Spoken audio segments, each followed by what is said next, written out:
Hi people, Newbie back again. Today we're going to do another one of our look back videos. I think we're at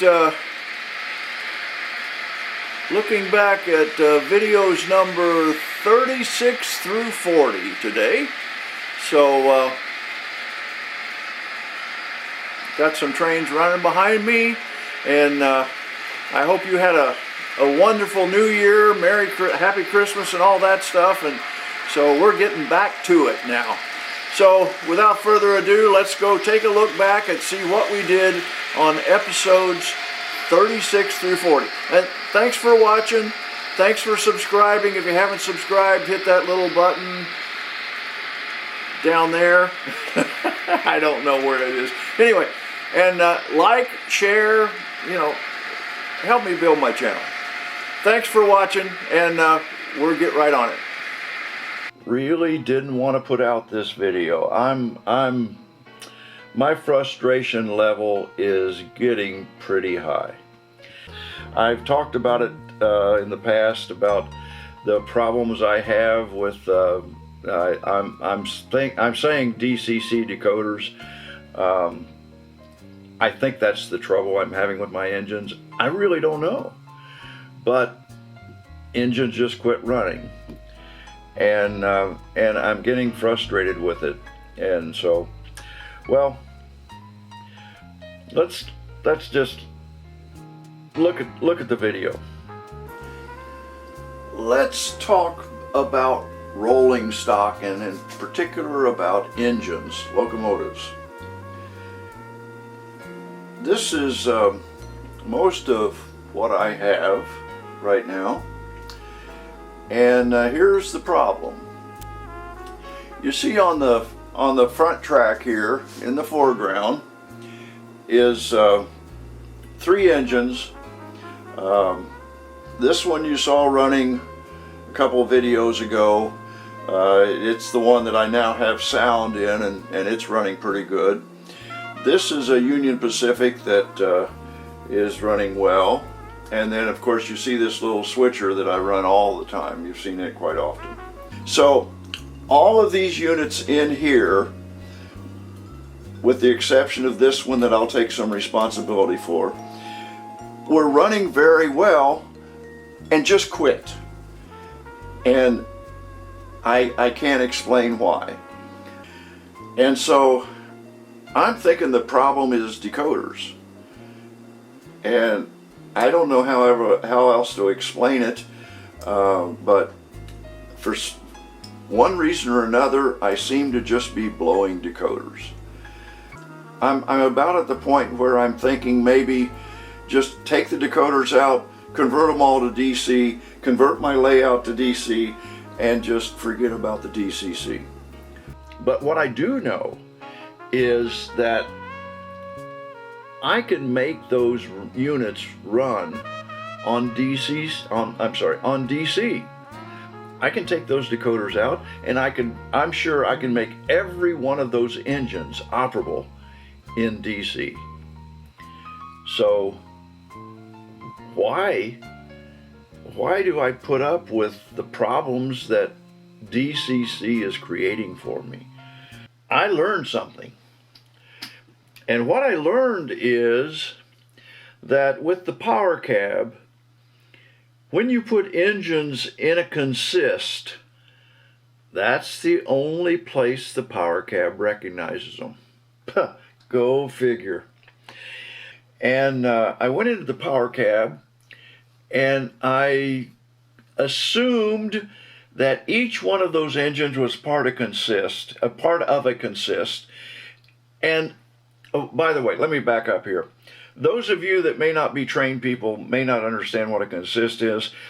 Anytime you see a train running down the lines and there's more than one engine, when you have more than one engine on a train, that group of engines is called a consist.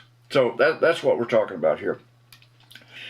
And I went into consist mode, and I deleted a given engine from a consist. So basically engine number 951. So I just entered into the power cab. I said, consist, delete 951. And what do you know? Engine 951 worked. And I went through that with all of those engines that didn't work. Now they work. So anyway, if you have a power cab and you have engines in a consist, the power cab will not recognize them outside of the consist. Who knew? I thought I could just enter an engine, a loco number, and reset it, and it would reset it. But apparently it doesn't reset it if the power cab thinks it's part of consist. So I'm feeling better now. I've got what was it? I've got. There were, I think, a total of, didn't I say 11? So 2 didn't work. So, well, and then there were the 2 in the boxes. So I got about, what, 6 or 8 more engines operating now. I'm feeling much better. So, okay, update on the far east end of the layout. All of this, this foam is all secured down. Of course, I've got a lot of work to do in here yet to finalize the design, but you get the idea of what the terrain is going to look like. Okay, I've also got this foam secured in place. All of this and the back wall here, that's all secured in place. Now, of course, there's going to be that, I'm going to use that fiber cloth or plaster cloth like this to cover all of this. So I'm thinking that everything will go away from basically right in here, and it'll all slope down, and then the plaster cloth will cover all that area there, with the exception of the outlet, of course. So these are in place. Of course, I'll do some molding and shaping in this area here when I get around to putting in the fiber cloth. So maybe I'll have an at-grade crossing here to serve this area, and then maybe another at-grade crossing here that comes across, maybe come up and meet with this road here somewhere. I don't know, maybe come this way, have this road come downhill, and have the 2 roads come together here and go off the layout basically in this direction, because the bottom line is that they're going to join up with the road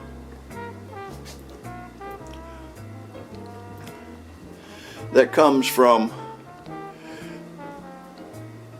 that area. I'm rethinking this area here. You see that that's the spot where that casket company used to be, and now I've moved this teardown scene over here, and what I'm thinking of doing, you know, I never really had finalized exactly what this road would do from here. And what I'm thinking now is I might just take all of this out. Just have this road maybe come down here, or maybe just come right off the end, off the layout in this area right here, instead of continuing on. A bit of the preliminary sculpturing work around the horse farm and the church and cemetery. You see I've got basically a rough outline of where the road is going to be, how it's going to come down there and down in front of the horse farm, and a little bit of general idea of how I'm going to slope the side of the hill there between the church and the horse farm.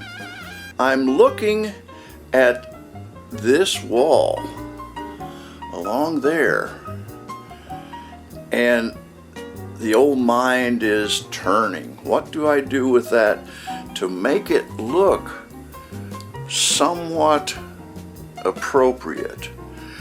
And I'm thinking, you know, those industrial buildings, if I say something along the lines that maybe that's just a small part of a larger industrial complex.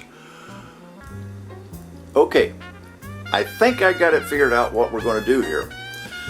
You see now we have 4 little industrial buildings up here. Exact location of each is still to be determined, but now I think we're going to have all 4 of those little industrial buildings up there. And you see across the tracks we're going to have these basically flats that look like buildings, and I'm going to build that up so basically that's all level with basically it. You know, this is on a grade. The track is on a grade coming uphill here, but those are all going to be level. I'm going to have to do some build up in there and make all those buildings level running across there.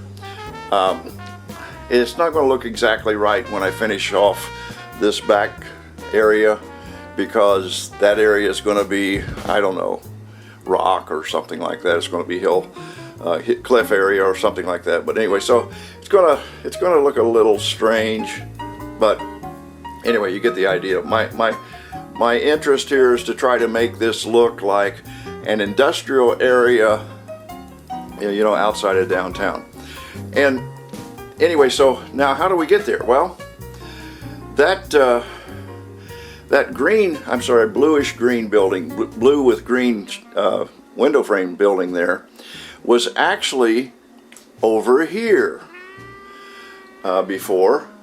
And you see now that the open air, the fruit market, was actually situated right here, and I've moved it over there, and that industrial building was sitting there on the other side of that fruit market, and then the little gas station was just on the other side of that industrial building. Well, now I've turned the fruit market this way, and my plan is to bring a street through here. This is not the bridge I'm using. I actually am just put together the bridge. I'm waiting for glue to dry. I've built a new bridge that will completely span this entire area, and it will hit here at this level, and then the road will go uphill. If you're following me here, the road will then go uphill here to reach these industrial buildings. And so with the camera moved, you can see that now my plan is to put the little gas station in this area here, right at the base of the hill here. So, you know, this is the first building I bought when I started this endeavor, and I still haven't finished it. But once I get it finished, you know, I think that'll work out well there. And so, you know, we got the little road going across to the power plant there, into this little industrial building here, with the gas station right there. I think that'll be okay. Right next to, of course, the train station. So we've now got the road laid out. You see, coming from, if I can get the pin into the camera here, you see I've got the road cut out, and we have the new bridge put together, and we have the road, the cut going up the hill to the industrial buildings, and the general idea that that road is going to come up and serve those buildings.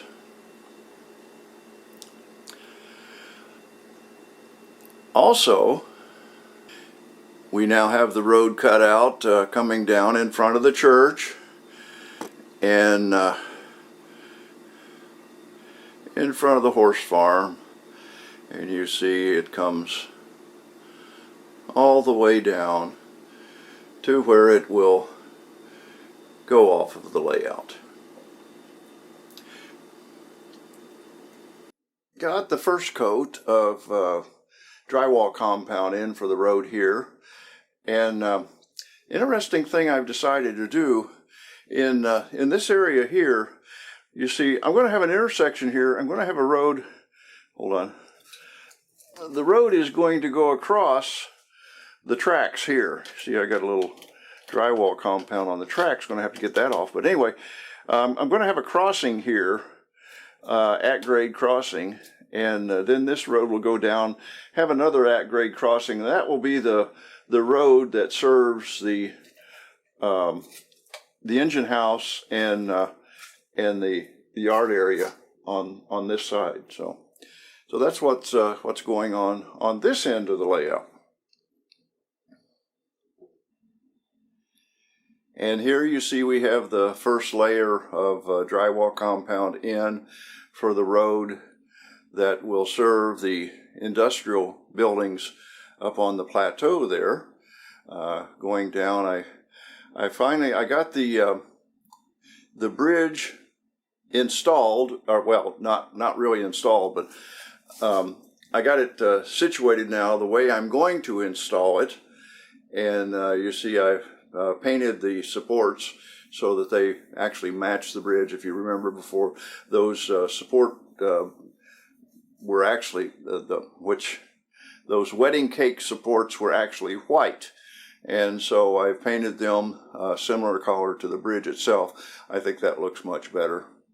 And you see I've still got work to do with another layer of drywall compound so that I can start sanding and finish up the roads. I did a little rough sanding on this particular go around, but the finish sanding will come later. And of course I have to put the drywall compound in the bridge, which I had to get everything positioned before I could start doing that, but now it's about ready to go. So there you have it for today.